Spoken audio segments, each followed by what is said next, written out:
പ്രിയ വിദ്യാർത്ഥികളെ, +1 computer science ഒന്നാമത്തെ ചാപ്റ്ററിൻ്റെ കഴിഞ്ഞ വീഡിയോ കണ്ടതിൽ നിന്ന് ബാക്കിയാണ് ഇപ്പോൾ എടുക്കുന്നത്. കഴിഞ്ഞ വീഡിയോ കാണാത്തവരുണ്ടെങ്കിൽ ആ വീഡിയോ കാണുക. ആ കണ്ടതിന് ശേഷം പുതിയ വീഡിയോ കാണുക. ഇത് നിങ്ങൾ ബാക്കി കുട്ടികളെക്കൊക്കെ ഇത് ഷെയർ ചെയ്യുക. അതോടൊപ്പം തന്നെ ഇത് ലൈക്ക് ചെയ്യാനും മറക്കരുത്. ഇതിൻ്റെ റൈറ്റ് സൈഡിലൊരു ബെൽ ബട്ടൺ കാണും. ഓൾ പ്രസ് ചെയ്താൽ തുടർന്ന് വരുന്ന വീഡിയോസ് നിങ്ങൾക്ക് ലഭിക്കും. അതുപോലെ ആദ്യമായിട്ടാണ് കാണുന്നതെങ്കിൽ ഈ ചാനൽ സബ്സ്ക്രൈബ് ചെയ്യാനും മറക്കരുത്. നമുക്ക് പോർഷനിലേക്ക് പോകാം. ജനറേഷൻസ് ഓഫ് കമ്പ്യൂട്ടേഴ്സാണ് നമ്മൾ ഇപ്പോൾ പഠിക്കാൻ പോകുന്നത്. Generations of computer. കഴിഞ്ഞ ഇതിൽ നമ്മൾ കുറേ ചരിത്രപരമായിട്ടുള്ള കാര്യങ്ങളൊക്കെ പഠിച്ചു. ഇനി നമ്മൾ പഠിക്കാൻ പോകുന്നത് ജനറേഷൻസ്, അതായത് 16-ാം നൂറ്റാണ്ടിന് ശേഷം ഉള്ള കമ്പ്യൂട്ടറിൻ്റെ ഡെവലപ്മെൻറ്റാണ് നമ്മളോട് ഉദ്ദേശിക്കുന്നത്. ഒരു 5 ജനറേഷനായിട്ട് ഇതിനെ തിരിച്ചിട്ടുണ്ട്. First, second, third, fourth, fifth. ഇതിൻ്റെ പ്രധാനപ്പെട്ട കാര്യങ്ങൾ നിങ്ങൾ പഠിക്കുക. ഇയർ പഠിക്കുക. അതിലെന്താണ് പ്രധാനമായിട്ടും ആ ഒരു ജനറേഷനിൽ ഉണ്ടായി എന്ന് പഠിച്ചു കഴിഞ്ഞാൽ തീർച്ചയായിട്ടും നിങ്ങൾക്ക് അവിടെ നിന്ന് മാർക്ക് സ്കോർ ചെയ്യാനായിട്ട് സാധിക്കും. അപ്പോൾ നമുക്ക് ഓരോന്നിലേക്ക് അങ്ങ് പോകാം അല്ലേ. ഫസ്റ്റ് ജനറേഷൻ കമ്പ്യൂട്ടർ, ഇതിൻ്റെ ഇയർ എന്ന് പറയുന്നത് 1940 to 1956. അതാണ് ഫസ്റ്റ് ജനറേഷൻ കമ്പ്യൂട്ടർ. അത്തരത്തിലുള്ള ഒരു കമ്പ്യൂട്ടറിൽ ഉപയോഗിച്ചിരുന്നത് വാക്വം ട്യൂബ്സാണ്. സ്പെഷ്യൽ പോയിൻ്റ് പഠിക്കേണ്ടത് നിങ്ങൾ vacuum tube. The first generation computer uses vacuum tube. അതാണ് നമ്മൾ ഉപയോഗിക്കുന്നത്. ഇത്തരത്തിലുള്ളൊരു കമ്പ്യൂട്ടറിന് എക്സാമ്പിളാണ് ഏനിയാക്ക്. ഏനിയാക്കിൻ്റെ ഫുൾ ഫോം പഠിച്ചു വെച്ചേക്കണം. Electronic numeric integrator and calculator. അതാണ്. ENIAC was built by J. Presper, Eckert and John B. Mauchly. ഇപ്പോൾ പേരൊന്നും പഠിച്ചില്ലെങ്കിൽ നിങ്ങൾ ഒരു കമ്പ്യൂട്ടറിൻ്റെ ഫസ്റ്റ് ജനറേഷൻ കമ്പ്യൂട്ടറിൻ്റെ എക്സാമ്പിൾ പഠിച്ചു വെച്ചേക്കാം. ഇതിൻ്റെ പ്രത്യേകത എന്ന് പറഞ്ഞാൽ the ENIAC was 30 to 50 feet long. 30 മുതൽ 50 അടി വരെ നീളം. അതായത് നമ്മുടെ ഒരു മുറിയുടെ, അതായത് ഒരു ഹയർ സെക്കൻഡറി ഒരു ക്ലാസ്സിൻ്റെ വലിപ്പം 30 അടിയാണ്. അപ്പോൾ 30 അടി, അത് 1.5 ക്ലാസ്സിൻ്റെ വലിപ്പമുണ്ട്. അതിൻ്റെ നീളം 30 ടൺ. ഒരു വലിയ പാണ്ടിലോറിയെ കൊള്ളുന്നത് 12 ടൺ അല്ലെ 16 ടണ്ണൊക്കെയാണ്. 30 ton weight. 18,000 vacuum tubes, 70,000 resistors, 10,000 capacitors, 1,50,000 watts of electricity. വലിയൊരു ഫാക്ടറി വർക്ക് ചെയ്യുന്ന പോലെയാണ് ഒന്നാമത്തെ കമ്പ്യൂട്ടർ വർക്ക് ചെയ്തത്. അതാണ്ട് ഒരു പടം അവിടെ കൊടുത്തിട്ടുണ്ടെന്ന് കാണാൻ സാധിക്കും. വാക്വം ട്യൂബിൻ്റെയും പടമുണ്ട്, അന്നത്തെ ഏനിയാക് കമ്പ്യൂട്ടറിൻ്റെയും പടമുണ്ട്. അതാണ്. Before ENIAC was completed, John von Neumann design the electronic discrete and variable automatic calculator computer EDVAC with a memory to hold both stored program as well as data. അപ്പോൾ ഒരു സ്റ്റോർഡ് പ്രോഗ്രാം കൺസെപ്റ്റ് ഇപ്പോൾ നമ്മൾ കഴിഞ്ഞ ദിവസം കണ്ടതാണ്. അപ്പോൾ ആ ഒരു ചെറിയ സ്റ്റോർഡ് പ്രോഗ്രാം കൺസെപ്റ്റ് ഇവിടെ വരുന്നുണ്ട്. ഇവിടെയാണ്. അപ്പോൾ നമ്മൾ John von Neumann architecture of computer, പരീക്ഷയ്ക്ക് ചില വർഷങ്ങളിലൊക്കെ ചോദിച്ചിട്ടുണ്ട്. Explain or draw the picture of von Neumann architecture. അപ്പോൾ കമ്പ്യൂട്ടറിനെ നമുക്ക് input unit, central processing unit, then a memory unit and output unit, ഇങ്ങനെ ഒരു 3-4 പ്രധാനപ്പെട്ട ഭാഗങ്ങളായിട്ട് കമ്പ്യൂട്ടറിനെ തിരിച്ചിരിക്കുന്ന ഒരു ചിത്രമാണ് ജോൺ വോൺ ന്യൂമൻ ആർക്കിടെക്ചർ. അതാണ് കമ്പ്യൂട്ടറിൻ്റെ ആദ്യത്തെ ഒരു സ്ട്രക്ചർ എന്ന് പറയുന്നത്. Draw the structure of A computer, അല്ലെങ്കിൽ ഒരു നമ്മൾ ജോൺ ആർക്കിടെക്ചർ എന്ന് പറഞ്ഞാലും എഴുതേണ്ടത് അല്ലെങ്കിൽ വരയ്ക്കേണ്ടത് ഈ കാര്യമാണ്. ആ കാര്യം ശ്രദ്ധിക്കുക. The model implements the stored program concept in which data and the instructions R stored in the memory. ഇവിടെ നമ്മൾ കൊടുക്കുന്ന ഡേറ്റയും ഇൻസ്ട്രക്ഷനും റിസൾട്ടും ഒക്കെ സ്റ്റോർഡ് ചെയ്യാനുള്ളൊരു കപ്പാസിറ്റി ഉള്ളതായിരുന്നു ഇതെന്ന് പറയുന്നത്. ഇനി നമ്മൾ രണ്ടാമത്തെ ജനറേഷനിലേക്ക് വരികയാണ്. സെക്കൻഡ് ജനറേഷൻ കമ്പ്യൂട്ടർ എന്ന് പറഞ്ഞാൽ 1956 മുതൽ 1963 വരെയുള്ള കാലഘട്ടങ്ങളിലാണ് സെക്കൻഡ് ജനറേഷൻ കമ്പ്യൂട്ടർ. ഇവിടെ പ്രധാനമായിട്ടും vacuum tubes were replaced by transistors. അതാണ് പ്രധാനമായിട്ട് ഇവിടെ പറയാനുള്ളത്. ഇവിടുത്തെ നമ്മളിന്നത്തെ പ്രോസസ്സർ എന്നൊക്കെ പറയുന്ന പോലെ സാധനം ട്രാൻസിസ്റ്ററായിരുന്നു. ട്രാൻസിസ്റ്റർ ഇത് ഡെവലപ്പ് ചെയ്തത് Bell laboratories by John Bardeen, Walter Brattain and William Shockley എന്ന് പറയുന്നവർ 1947 ആണ് ഈ സെക്കൻഡ് ജനറേഷൻ കമ്പ്യൂട്ടർ ഉടലെടുത്തത്. അപ്പോൾ വാക്വം ട്യൂബ് മാറി ട്രാൻസിസ്റ്റേഴ്സ് വന്നു. Allowed computers to become smaller and more powerful. തൊട്ടു മുമ്പലത്തെ കമ്പ്യൂട്ടറിനെക്കാട്ടിൽ ചെറുതായി, പവർഫുള്ളായി. They have become less expensive than the previous one and smaller and more powerful and faster. It required less electricity and emitted less heat. ഇതൊക്കെയാണ് ഈ ഒരു ജനറേഷൻ്റെ പ്രത്യേകത എന്ന് പറയുന്നത്. ഇപ്പോൾ പ്രധാനമായിട്ടുള്ളത് ട്രാൻസിസ്റ്ററാണ്. വലിപ്പം താരതമ്യേന കുറഞ്ഞു. അത്തരത്തിലുള്ള രണ്ട് കമ്പ്യൂട്ടറിൻ്റെ പേരാണ് IBM 1401 and IBM 1620 are popular computers in this generation. നമുക്കറിയാം IBM എന്ന് പറയുന്ന കമ്പനി ഇന്ന് ഏറ്റവും വലിയ ഫേമസ് ആയിട്ടിരിക്കുന്ന ഒരു കമ്പനിയാണ്. ഇൻ്റർനാഷണൽ ബിസിനസ് മെഷീൻ എന്ന് പറയുന്ന കമ്പനി ഇന്ന് ധാരാളം റിക്രൂട്ട്മെൻറ്റുകളും നമ്മുടെ ബാംഗ്ലൂരും ഒക്കെ അതിൻ്റെ തിരുവനന്തപുരത്തും ഒക്കെ അതിൻ്റെ ഓഫീസസ് ഉണ്ട്. IBM കമ്പനി അന്നേ ഉണ്ടായിരുന്നു, ഇന്നും അവർ വളരെ പ്രാബല്യത്തിൽ വരുന്നൊരു കമ്പനിയാണത്. അപ്പോൾ ഇത്രയായിരുന്നു ഈ പറയുന്ന സെക്കൻഡ് ജനറേഷൻ്റെ പ്രത്യേകത. അടുത്തൊരു ജനറേഷൻ വന്നാണ് തേർഡ് ജനറേഷൻ. 1964 മുതൽ 1971 വരെയുള്ള കാലഘട്ടങ്ങളിലായിരുന്നു തേർഡ് ജനറേഷൻ കമ്പ്യൂട്ടർ. ഇവിടെ എന്തായിരുന്നു പ്രത്യേകത എന്നറിയാമോ? ഇവിടെ transistors were replaced by IC chip, integrated circuit chip. താണ്ട് ഈ പടച്ചിത്രം കണ്ടോ? ട്രാൻസിസ്റ്റർ മാറി IC ചിപ്പ് എന്നുള്ളതാണ് ഇവിടുത്തെ ഏറ്റവും പ്രധാനപ്പെട്ട കാര്യം, മാറ്റമെന്ന് പറയുന്നത്. പിന്നെന്താണ്? Increase the speed and efficiency. തൊട്ടുമുമ്പലത്തേക്കായിട്ട് സ്പീഡും എഫിഷ്യൻസിയും കൂടുതലാണ് കമ്പ്യൂട്ടിങ്ങിൻ്റെ. Multi layered printed circuit were developed and core memory was replaced by faster solid state memories with large capacity. വലിയ കപ്പാസിറ്റിയുള്ള മെമ്മറി വന്നു, മൾട്ടി ലെയർഡ് പ്രിൻറ്റഡ് സർക്യൂട്ട്സ് വന്നു, അതൊക്കെയാണ്. Better processing speed, consumed less power, was less costly. Integrated circuits improved secondary storage devices and new input-output devices like keyboards and monitors were introduced. അപ്പം ഇത്തരത്തിലുള്ള ഒന്ന് രണ്ട് കമ്പ്യൂട്ടറിൻ്റെ പേരും ഇവിടെ പറയുകയാണ്. IBM 360 and IBM 370 are examples of these generations. അപ്പോൾ IBM കമ്പനിക്കാരാണ്, develop ചെയ്ത കമ്പനിയാണ് ഇവിടെയും. ഈ തേർഡ് ജനറേഷനിലും ഫേമസ് ആയിട്ട് നിന്നത് IBM 360 എന്ന് പറയുന്നതും IBM 370 എന്ന് പറയുന്നതുമാണ് ആ കമ്പ്യൂട്ടേഴ്സ് എന്ന് പറയുന്നത്.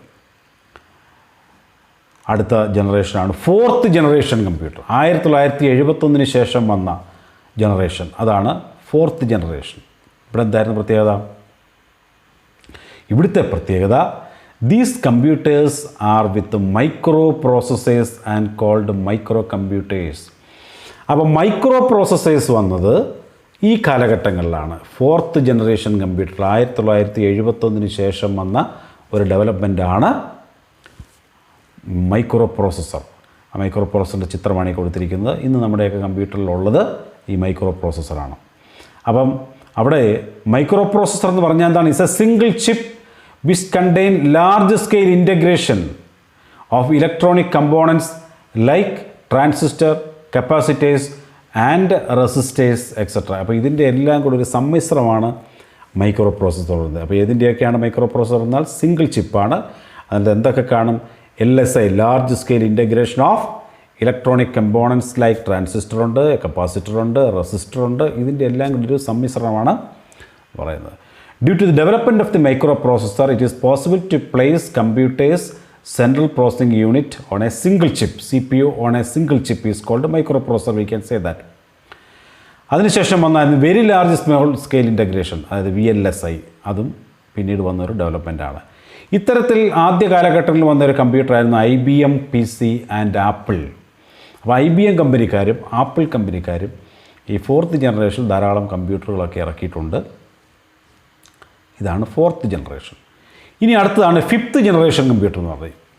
അത് ഫ്യൂച്ചർ എന്നാണ് എഴുതിയിരിക്കുന്നത്. പക്ഷേ ഇപ്പോൾ ആ കമ്പ്യൂട്ടറൊക്കെ നിലവിൽ വന്നു. ഇപ്പോൾ പുസ്തകം അടിക്കുമ്പോൾ അത് ഫ്യൂച്ചർ എന്ന് പറഞ്ഞിരുന്നെങ്കിലും ഇപ്പോൾ നമുക്കിത് അവൈലബിൾ ആയിട്ടുണ്ട്. They are with based on artificial intelligence, AI. AI is the ability to simulate human intelligence. മനുഷ്യൻ്റെ ബുദ്ധിശക്തിയെ പ്രാവർത്തികമാക്കുന്ന ഒരു ഉപകരണത്തെ ഉണ്ടാക്കുക, അതാണ് AI എന്ന് പറയുന്നത്. ആർട്ടിഫിഷ്യൽ ഇൻ്റലിജൻസ്, ഒരു മെഷീൻ മനുഷ്യൻ പ്രവർത്തിക്കുന്നത് പോലെ പ്രവർത്തിക്കുക, മനുഷ്യൻ ചിന്തിക്കുന്നത് പോലെ ചിന്തിക്കുക. മനുഷ്യൻ ഇവിടെ നിന്ന് ചിന്തിച്ചു കഴിഞ്ഞാൽ ഉടനെ ആ മെഷീൻ വർക്ക് ചെയ്ത് അതുപോലെ പ്രവർത്തിക്കണം with artificial intelligence. Such intelligence systems still in the development stage, though there is some applications such as speech recognition, face recognition, robotic vision and movement are already available in this time. അപ്പം അതാണ് നമുക്ക് പ്രധാനമായിട്ടും ആ ജനറേഷനിൽ പറയാനുള്ളത് വിത്ത് artificial intelligence. ഈ പറഞ്ഞ 5 generation കമ്പ്യൂട്ടറിനെയും കൂടെ ഒന്ന് ക്രോഡീകരിച്ച് ഒരു ചാർട്ട് അല്ലെങ്കിൽ ഒരു ടേബിളാക്കി വെച്ചിരിക്കുന്നു. ഇതെല്ലാവരും ഒന്ന് പഠിക്കുക. ഈ ടേബിൾ പുസ്തകത്തിൽ നോക്കി കൃത്യമായ രീതിയിൽ പഠിക്കുക. ഇനി ഒരു 5 ക്വസ്റ്റ്യൻസ് ഉണ്ട്. ഈ 5 ക്വസ്റ്റ്യൻസ് നിങ്ങളെല്ലാവരും നന്നായിട്ട് വായിക്കുക. ഞാൻ അല്പനേരം ഹോൾഡ് ചെയ്ത് വെക്കാം. നന്നായിട്ട് വായിച്ചതിന് ശേഷം നിങ്ങൾ എന്ത് ചെയ്യണം? ഇത് കമൻറ്റ് ചെയ്യണം. എൻ്റെ കമൻറ്റ് ബോക്സിൽ ഇതിൻ്റെ 1 2 3 4 5 എന്ന ആൻസർ എഴുതി കമൻറ്റ് ചെയ്യുക. നമുക്ക് നോക്കാവുന്നതാണ്. ഓക്കെ, ഇനി നമുക്ക് അടുത്ത എവല്യൂഷൻ ഓഫ് കമ്പ്യൂട്ടിംഗ് എന്ന് പറയുന്ന ഒരു പോർഷനുണ്ട്. കമ്പ്യൂട്ടിംഗ് എന്ന് പറഞ്ഞാൽ എന്താണ്? കമ്പ്യൂട്ടർ ഉപയോഗിച്ചുകൊണ്ട്, കമ്പ്യൂട്ടർ എന്ന് പറയുന്ന മെഷീൻ ഉപയോഗിച്ചുകൊണ്ട് ഇതിനെ കമ്പ്യൂട്ടിംഗ് അല്ലെങ്കിൽ വർക്ക് ചെയ്യിപ്പിക്കുന്ന സംവിധാനമാണ് എവല്യൂഷൻ ഓഫ് കമ്പ്യൂട്ടിംഗ് എന്നത്. Computer machines are used for processing, storing and displaying information. The process is done according to the instruction given to it. നമ്മൾ കമ്പ്യൂട്ടറിലേക്ക് കൊടുക്കുന്ന ഓരോ ലൈനിനെയും പറയുന്ന പേര് ഇൻസ്ട്രക്ഷൻസാണ്. അപ്പോൾ കുറേയധികം ഇൻസ്ട്രക്ഷൻസ് ചേരുന്നതിനെയാണ് നമ്മളൊരു പ്രോഗ്രാം എന്ന് പറയുന്നത്. അപ്പോൾ അതിലേക്കാണ് ഇനി നമ്മൾ വരാൻ പോകുന്നത്. അപ്പോൾ അവിടെ നമ്മൾ ഒരു കാര്യം ഓർക്കേണ്ടത്, stored program concept was introduced by John von Neumann. Revolutionary innovation, the stored program concepts which suggested storing data and programs in memory. അതാണ് സ്റ്റോർഡ് പ്രോഗ്രാം കോൺസെപ്റ്റ്. ഇനി അഗസ്റ്റ അഡ ലോവ്ലെൻസ് പറ്റി ഒന്ന് പറയാം. Augusta Ada King, commonly known as Ada Lovelace, was an English mathematician and writer known for her work on Charles Babbage's early mechanical general purpose computer. ഇദ്ദേഹം പിന്നെന്താ ചെയ്തത്? He often described as the world first computer programmer. അവിടെ ആ ചോദ്യമാണ് നിങ്ങൾക്ക് ചോദിക്കുന്നത്. Who is the world first computer programmer എന്ന് ചോദിച്ചാൽ അഗസ്റ്റ അഡ ലവ്ലേസ് എന്നെഴുതിയാണ് മാർക്ക് കിട്ടുന്നത്. അപ്പോൾ അത് പ്രത്യേകം ശ്രദ്ധിക്കുക. നമുക്ക് പ്രോഗ്രാമിംഗ് ലാംഗ്വേജിനെ പറ്റി എന്താണെന്ന് നോക്കാം. ധാരാളം ലാംഗ്വേജസ് നമ്മൾ കണ്ടിട്ടുണ്ട്. പക്ഷേ കമ്പ്യൂട്ടർ പ്രോഗ്രാമിംഗ് ലാംഗ്വേജസിനെ പറ്റിയാണ് ഇപ്പോൾ ഒരു ചെറിയ ചരിത്രമാണ് ഇവിടെ പറയുന്നത്. A programming language is an artificial language designed to communicate instruction to a computer. അതാണ് programming language. It's an artificial language designed to communicate instruction to a computer. Programming languages can be used to create programs that control the behaviour of machine to express algorithm. എന്തിനാണ് നമ്മൾ programme എഴുതുന്നത്? കമ്പ്യൂട്ടറിൽ programme എഴുതുന്നത് ഏതെങ്കിലും ഒരു ടാസ്കിന് solution കണ്ടെത്തുന്നതിനുള്ളൊരു മാർഗ്ഗമാണ് programme എന്ന് പറയുന്നത്. അതിന് വിവിധ ലാംഗ്വേജസ് ഉണ്ട്. C++ എഴുതാം, ജാവയിൽ എഴുതാം, ബേസിക്കിൽ എഴുതാം, പാസ്കൽ എഴുതാം. അങ്ങനെ കുറേ ലാംഗ്വേജസിൽ നമ്മുടെ ആവശ്യങ്ങൾ നിറവേറ്റാനായിട്ട് സാധിക്കും. The first programming language developed for use in computers was called machine language. ആദ്യമായിട്ട് വന്ന ലാംഗ്വേജിനെ വിളിച്ച പേരാണ് machine language. Machine language consist of strings of binary 0 and 1. അപ്പോൾ ബൈനറി 0യും 1ഉമുള്ള ഒരു ലാംഗ്വേജ് ആയിരുന്നു മെഷീൻ ലാംഗ്വേജ് എന്ന് പറയുന്നത്. അതായിരുന്നു ആദ്യത്തെ പ്രോഗ്രാമിംഗ് ലാംഗ്വേജ് എന്ന് പറയുന്നത്. To make programming is a new language with instructions consisting of English like words instead of 0s and 1s was developed. This language was called assembly language. അപ്പോൾ 0യും 1ഉം ലാംഗ്വേജിന് ശേഷം English language ഉപയോഗിച്ചുകൊണ്ട് പിന്നെ കുറേ programming language വന്നു. അതിനെയാണ് assembly language എന്ന് പറയുന്നത്. Electronic delay storage automatic calculator EDSAC built during 1949 was the first to use assembly language. അപ്പോൾ അസംബ്ലി ലാംഗ്വേജ് ഉപയോഗിച്ച കമ്പ്യൂട്ടറുണ്ട് എഡ്സാക്ക് എന്ന് പറയുന്നത്.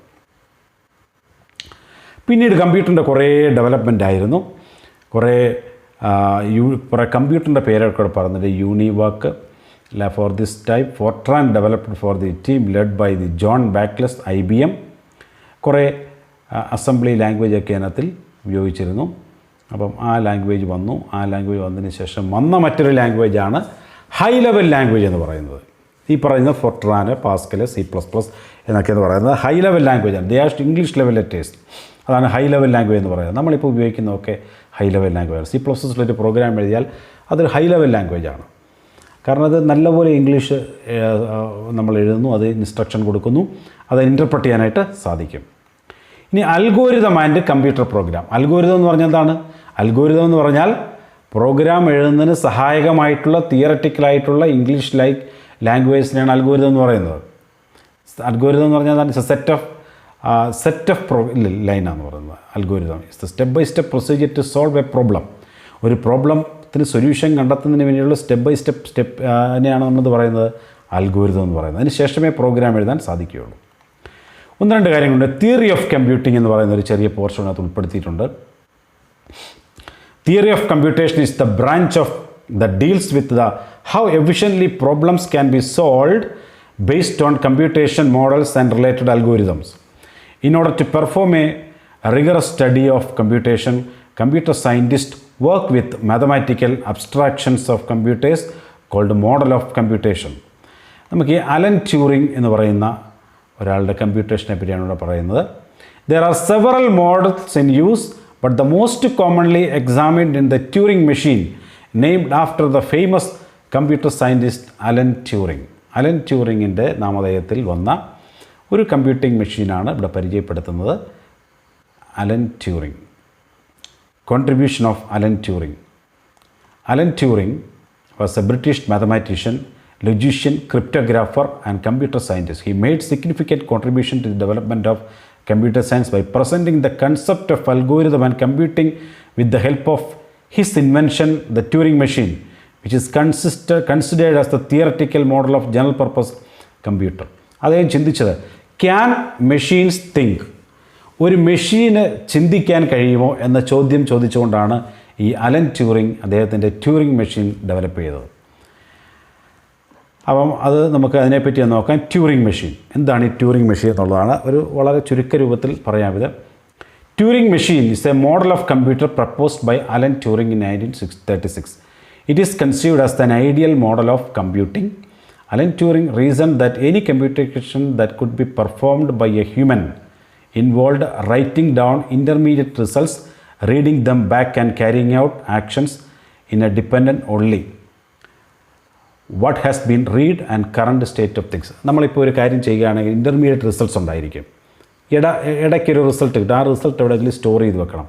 അപ്പോൾ ഇപ്രകാരം ഈ ട്യൂറിംഗ് മെഷീൻ എന്ന് പറയുന്നത് ഇടയ്ക്ക് കിട്ടുന്ന ഈ റിസൾട്ടിനെയൊക്കെ ഒരു പ്രത്യേക സ്ഥലത്ത് സ്റ്റോർ ചെയ്യുകയും അതിനുശേഷം ആ റിസൾട്ട് ഉപയോഗിച്ചുകൊണ്ട് വീണ്ടും അത് പ്രോസസ്സ് ചെയ്യാൻ സഹായിക്കുന്നതാണ് ട്യൂറിംഗ് മെഷീൻ്റെ അടിസ്ഥാനം എന്ന് പറയുന്നത്. ഇനിയാണ് ട്യൂറിംഗ് മെഷീൻ എന്താണെന്നാണ് പറയാൻ പോകുന്നത്. A Turing machine consist of an infinitely long tape. ദാണ്ട് ചിത്രത്തിൽ കാണുന്ന പോലുള്ള ഒരു മെഷീനാണ് Turing, which acts like the memory in a computer. The cells on the tape are usually blank at the start and can be written with the symbols. In the case of each cell can contain the symbols 0 and 1 and blank and thus said to be an 3-symbol Turing machine. ഇതൊരു 3-symbol Turing machine. എന്തൊക്കെയാണ്? 0, blank, 1. At each step the machine can read the symbols on the cell under the head, edit the symbol and move the tape left or right by 1 square so that the machine can read and edit the symbols in the neighboring cell. അപ്പോൾ ഈ tape മുന്നോട്ടും പുറകോട്ടും ഒക്കെ നീങ്ങും. അപ്പോൾ എവിടെയാണ് 1 കിടക്കുന്നത്, എവിടെയാണ് 0 കിടക്കുന്നത്, എവിടെയാണ് ബ്ലാങ്ക് കിടക്കുന്നതെന്ന് കണ്ടതിന് ശേഷം മെഷീൻ ഒരു ചിന്തിച്ചൊരു തീരുമാനത്തിലെത്താൻ സാധിക്കുന്നു. Any particular Turing machine is defined by a rule which specifies that the head should do at each step. The action of Turing machine is determined by A, the current state of the machine, B, the symbols in the cell currently being scanned by the head, and C, the table of transition rules which serves the program for machine. ഇതൊക്കെ പഴയ കാലത്തുണ്ടായിരുന്ന Turing മെഷീനാണിത്. ഇപ്പോൾ ഇതൊന്നുമില്ല. ഇതൊരു പണ്ടത്തെ ഒരു programme എങ്ങനെ എഴുതപ്പെടുന്നു എന്ന് കാണിക്കാൻ വേണ്ടി സൂചന നൽകുന്നതാണ്. 0യും ബ്ലാങ്കും 1ഉം ഉപയോഗിച്ചുകൊണ്ടാണ് ഹെഡ് മൂവ് ചെയ്യുന്നതനുസരിച്ചാണ് അത് head movement over A type. അതാണ് ഈ ട്യൂറിംഗ് മെഷീൻ പ്രധാനമായിട്ടും പറയുന്നത്. In modern terms the tape serves as the memory of the machine, while the read-write head is the memory bus through which data is accessed and updated by the machine. The initial arrangement of symbols of cells on the tape corresponds to input given to the computer. The steps of the Turing machine corresponds to the running of the computer. അപ്പം ഇതൊരു move ചെയ്യുന്നതനുസരിച്ച് നമ്മൾ പണ്ടത്തെ ഒരു tape ഉണ്ടല്ലോ, നമ്മുടെ ആ tape move ചെയ്യുന്നതനുസരിച്ച് അതിൻ്റെ head move ചെയ്തിട്ട് പാട്ട് പാടുന്നൊരു സംവിധാനം ഉണ്ടായിരുന്നു നേരത്തെ നമ്മുടെ ടേപ്പ് റെക്കോർഡറിൽ. അപ്പോൾ അതുപോലെ ടേപ്പിനകത്തിൽ ഡേറ്റ സൂക്ഷിച്ച് വെക്കുന്നൊരു സംവിധാനമാണ്. അത് പിന്നെ റീഡ് ചെയ്യുന്നു. അതായിരുന്നു ഈ ട്യൂറിംഗ് മെഷീൻ്റെ പ്രധാനമായിട്ടുള്ള കാര്യമെന്ന് പറയുന്നത്. ഇതൊന്ന് വായിച്ചു നോക്കുക നിങ്ങൾ. ട്യൂറിംഗ് മെഷീൻ്റെ ഈ പ്രധാനപ്പെട്ട കാര്യങ്ങളൊക്കെ അലൻ ട്യൂറിങ്ങിനെ പറ്റിയും അതിൻ്റെ ടേപ്പ് ഏതൊക്കെ പൊസിഷൻസ് ഉണ്ടെന്നും 3 പൊസിഷൻ ഉണ്ടെന്നും ഒക്കെ ഒന്ന് പഠിക്കുക. അതാണ് അതിനകത്ത് പ്രധാനമായിട്ടുള്ളത്. കൂടുതൽ ചോദ്യങ്ങളൊന്നും ഇതിനകത്തൊന്നും വരാൻ സാധ്യതയില്ല. 1 മാർക്കിൻ്റെ ഒക്കെ ചോദിക്കാൻ സാധ്യതയുണ്ട്. അപ്പോൾ അത് നിങ്ങളുടെ മനസ്സിലിരുന്നുകൊണ്ട് നിങ്ങൾ പഠിക്കുക. അതുപോലെ തന്നെ ഇതിൻ്റെ ഈ ക്വസ്റ്റ്യൻസൊക്കെ നിങ്ങളൊന്ന് വർക്കൗട്ട് ചെയ്യുക. എല്ലാ ക്വസ്റ്റ്യൻസും ഒന്ന് വർക്കൗട്ട് ചെയ്യുക. അതാണ് നമുക്ക് ഈ ചാപ്റ്ററിൽ പറയാനുള്ളത്. ഇത് വിശദമായിട്ട് നിങ്ങൾ പഠിക്കുക. 1ാമത്തെ ചാപ്റ്റർ കൊണ്ട് അവസാനിക്കുകയാണ്. ഇതൊരു ചരിത്രപരമായിട്ടുള്ള ചാപ്റ്ററാണ്. 2ാമത്തെ ചാപ്റ്റർ മുതൽ യഥാർത്ഥത്തിൽ നിങ്ങൾ പഠിക്കാൻ പോകുന്നത്. അതുകൊണ്ട് തന്നെ നിങ്ങൾ പ്രധാനമായിട്ടും കൂടുതൽ കോൺസെൻട്രേഷൻ കൊടുക്കേണ്ടത് 2ാമത്തെ ചാപ്റ്റർ മുതലാണ്. എങ്കിലും ഈ ചാപ്റ്ററിൽ നിന്ന് ചെറിയ ചില ക്വസ്റ്റ്യൻസൊക്കെ വരാറുണ്ട്. ഈ കാര്യങ്ങളൊക്കെ നിങ്ങൾ മറ്റ് കൂട്ടുകാരിലേക്കൊക്കെ ഇത് ഷെയർ ചെയ്യുക. അതോടൊപ്പം തന്നെ കൂട്ടുകാരുടെ വാട്സപ്പ് ഗ്രൂപ്പുകളിലേക്ക് നിങ്ങൾ ഷെയർ ചെയ്യുക. ഇത് ലൈക്ക് ചെയ്യാനും മറക്കരുത്. ഈ ചാനൽ ഇതുവരെ സബ്സ്ക്രൈബ് ചെയ്യാത്തവർ സബ്സ്ക്രൈബ് ചെയ്ത് ഇതിൽ മെമ്പറാകുക. അതോടൊപ്പം തന്നെ റൈറ്റ് സൈഡിൽ ബെൽ ബട്ടൺ കാണും. അത് പ്രസ് ചെയ്താൽ തുടർന്ന് വരുന്ന ഇതുപോലെയുള്ള വീഡിയോസ് എല്ലാം നിങ്ങൾക്ക് അപ്പോൾ ലഭിക്കും. Thank you.